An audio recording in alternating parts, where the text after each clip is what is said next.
نحمدہ ونصلی ونسلم علی رسولہ الکریم اما بعد فاعوذ باللہ من الشیطان الرجیم بسم اللہ الرحمن الرحیم قال تعالی فی کلام مجید یا ایہا الذین آمنوا قوا انفسکم واہلیکم نارا وقودها الناس والحجارة علیہا ملائکۃ غلاظ شداد لا یعصون اللہ ما امرہم ویفعلون ما یؤمرون۔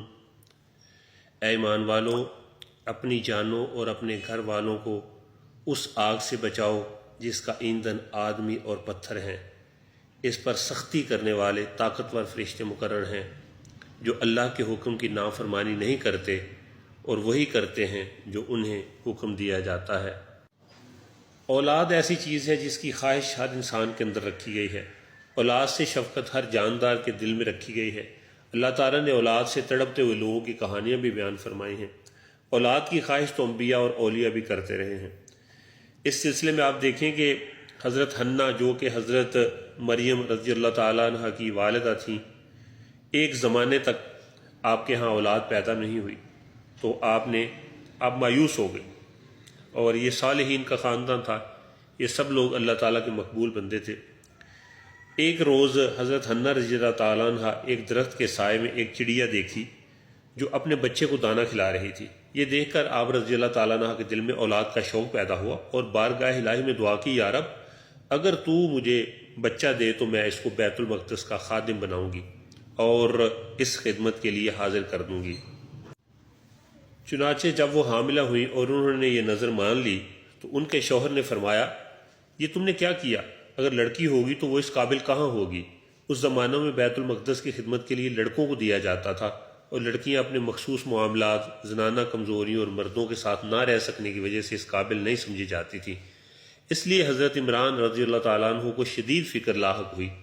جب حضرت حنہ رضی اللہ عنہ کے ہاں اولاد کی پیدائش ہوئی، قرآن نے اس کا ذکر کرتے ہوئے کچھ یوں فرمایا، فلما وضعتها قالت رب انی وضعتها انثى واللہ اعلم بما وضعت وليس الذکر کالانثى وانی سمیتها مریم وانی اعیذها بک وذریتها من الشیطان الرجیم۔ چونکہ حضرت عمران رضی اللہ تعالیٰ عنہ پہلے ہی اپنے خدشے کا اظہار کر چکے تھے، اور اللہ تعالیٰ کی قدرت یہ ہوئی کہ بیٹے کی بجائے بیٹی اللہ تعالیٰ نے عطا فرما دی، اس پر حضرت حنہ رضی اللہ عنہ نے اظہار افسوس کے طور پر یہ کلمہ کہا۔ انہیں حسرت و غم اس وجہ سے ہوا کہ چونکہ لڑکی پیدا ہوئی ہے لہٰذا نظر پوری نہیں ہو سکے گی۔ آپ رضی اللہ عنہ کا یہ عرض کرنا منت کے پورا نہ کر سکنے پر افسوس کی وجہ سے تھا، اس وجہ سے نہیں تھا کہ آپ کو لڑکی پیدا ہونے کا افسوس تھا، کیونکہ یہ کفار کا طریقہ ہے۔ کیونکہ اللہ تعالیٰ نے جو لڑکی عطا فرمائی تھی اس کے بارے میں فرمایا کہ کوئی لڑکا اس لڑکی کی طرح نہیں ہو سکتا، کیونکہ اس زمانے کی تمام جہان کی عورتوں سے افضل ہوگی۔ روح اللہ حضرت عیسیٰ علیہ السلام کی ماں ہوگی۔ یہ رب تعالیٰ کی خاص عطا ہے۔ اللہ تعالیٰ نے نظر میں لڑکے کی جگہ حضرت مریم رضی اللہ عنہا کو قبول فرما لیا اور انہیں آسن انداز میں پروان چڑھایا۔ حضرت مریم رضی اللہ عنہا دوسرے بچوں کی بنسبت بہت تیزی کے ساتھ بڑھتی رہیں۔ حضرت حنہ رضی اللہ عنہا نے ولادت کے بعد حضرت مریم کو ایک کپڑے میں لپیٹ کر بیت المقدس کے علماء کے سامنے پیش کر دیا تاکہ وہ انہیں اپنی کفالت میں لے لیں۔ سب اس بات پہ ایگری ہو گئے۔ حضرت زکریا علیہ السلام نے فرمایا، میں ان سب سے زیادہ حقدار ہوں کیونکہ میرے گھر میں ان کی خالہ ہے، لہذا معاملہ اس بات پہ ختم ہوا کہ قرآن اندازی کی جائے۔ پھر قرآن اندازی ہوئی اور اس میں حضرت زکریا علیہ السلام کا نام نکلا، اور حضرت مریم رضی اللہ عنہا حضرت زکریا علیہ السلام کی کفالت میں چلی گئیں۔ اللہ تعالیٰ نے حضرت مریم رضی اللہ عنہا کو بہت عظمت عطا فرمائی۔ حضرت زکریا علیہ السلام نے حضرت مریم رضی اللہ عنہا کو ایک مخصوص جگہ پر رکھا۔ آپ رضی اللہ عنہا کے پاس بے موسم کے پھل آتے جو جنت سے اترتے تھے، اور حضرت مریم رضی اللہ عنہا نے کسی عورت کا دودھ نہ پیا۔ حضرت زکریا علیہ السلام حضرت مریم رضی اللہ عنہا کے پاس جاتے تو وہاں بے موسم کے پھل پاتے۔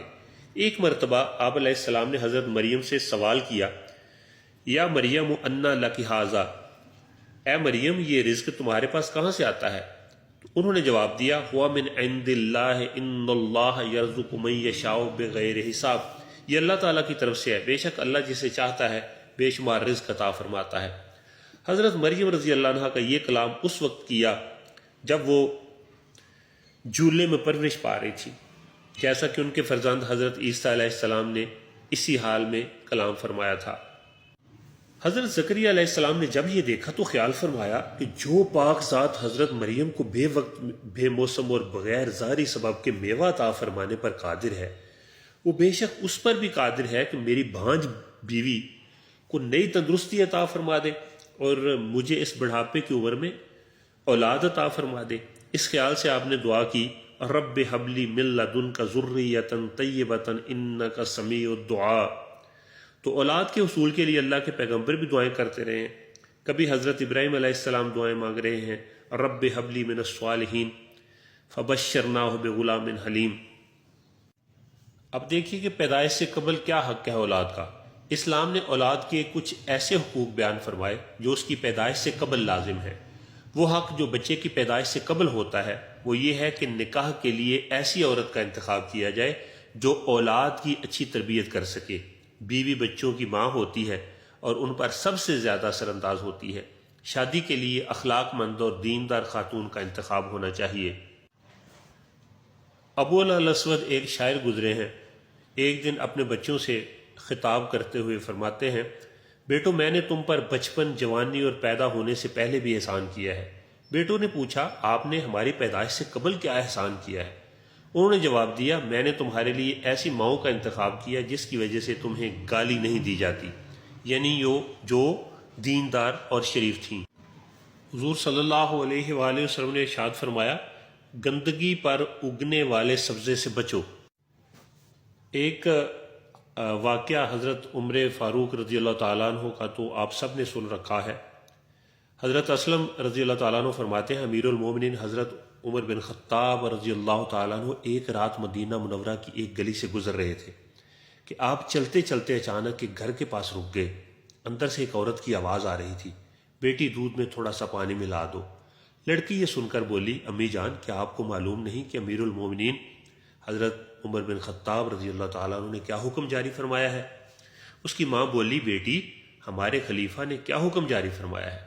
لڑکی نے کہا، امیر المومنین رضی اللہ تعالیٰ عنہ نے یہ اعلان کروایا ہے کہ کوئی بھی دودھ میں پانی نہ ڈالے۔ ماں نے یہ سن کر کہا، بیٹی اب تو تمہیں حضرت عمر رضی اللہ تعالیٰ عنہ نہیں دیکھ رہے، انہیں کیا معلوم کہ تم نے دودھ میں پانی ملایا ہے، جاؤ اور دودھ میں پانی ملا دو۔ لڑکی یہ سن کر بولی، خدا کی قسم میں ہرگز ایسا نہیں کر سکتی۔ اس وقت اگرچہ مجھے امیر المومنین حضرت عمر فاروق رضی اللہ تعالیٰ عنہ نہیں دیکھ رہے، لیکن میرا رب تو مجھے دیکھ رہا ہے، میں ہرگز دودھ میں پانی نہیں ملاؤں گی۔ حضرت اسلم رضی اللہ تعالیٰ عنہ فرماتے ہیں، یہ سن کر حضرت عمر رضی اللہ تعالیٰ عنہ نے مجھ سے فرمایا، اے اسلم اس گھر کو اچھی طرح پہچان لو۔ پھر آپ ساری رات اسی طرح گلیوں کا دورہ کرتے رہے۔ جب صبح ہوئی تو مجھے اپنے پاس بلایا اور فرمایا، اے اسلم اس گھر کی طرف جاؤ اور معلوم کرو وہاں کون کون رہتا ہے، اور یہ بھی معلوم کر کہ وہ لڑکی شادی شدہ ہے یا نہیں۔ حضرت اسلم رضی اللہ تعالیٰ عنہ فرماتے ہیں، میں اس گھر کی طرف گیا اور ان کے بارے میں معلومات اکٹھی کی تو پتہ چلا کہ اس گھر میں ایک بیوہ عورت اور اس کی بیٹی رہتی ہے، اور اس کی بیٹی کی ابھی تک شادی نہیں ہوئی۔ معلومات کرنے میں حضرت عمر رضی اللہ تعالیٰ عنہ کے پاس آیا اور انہیں ساری تفصیل بیان کی۔ حضرت عمر رضی اللہ تعالیٰ عنہ نے اس لڑکی کو اپنے بیٹے حضرت عاصم بن عمر رضی اللہ تعالیٰ عنہ سے شادی کے لیے پیغام بھیجا، جو اس نے بخوشی قبول کر لیا۔ اس طرح حضرت عاصم رضی اللہ تعالیٰ عنہ کی شادی اس لڑکی سے ہو گئی، اور پھر انہی کے ہاں ایک بیٹی پیدا ہوئی، اور اس لڑکی نے جس بیٹے کو جنم دیا آج دنیا اسے حضرت عمر بن عبدالعزیز رحمۃ اللہ علیہ کے نام سے یاد کرتی ہے۔ سبحان اللہ۔ تو اچھی ماؤں کی گود میں اچھے بچے پلتے ہیں، اس لیے والدین کے لیے اولاد کے حقوق میں سب سے پہلا حق اچھی ماں کا انتخاب ہے۔ حضور صلی اللہ علیہ وآلہ وسلم نے فرمایا، عورت سے 4 خصلتوں یعنی خوبیوں کے پیش نظر نکاح کیا جاتا ہے: مال، نسب، خوبصورتی اور دینداری۔ تمہارے دونوں ہاتھ خاک آلودہ ہو، تم دیندار عورت سے شادی کر کے کامیابی حاصل کرو، یعنی کہ تم پرائرٹی دو اس عورت کو جو کہ دین کو سمجھتی ہو، دیندار ہو۔ اگر مائیں دیندار ہوں گی تو بچے دیندار ہوں گے، اگر مائیں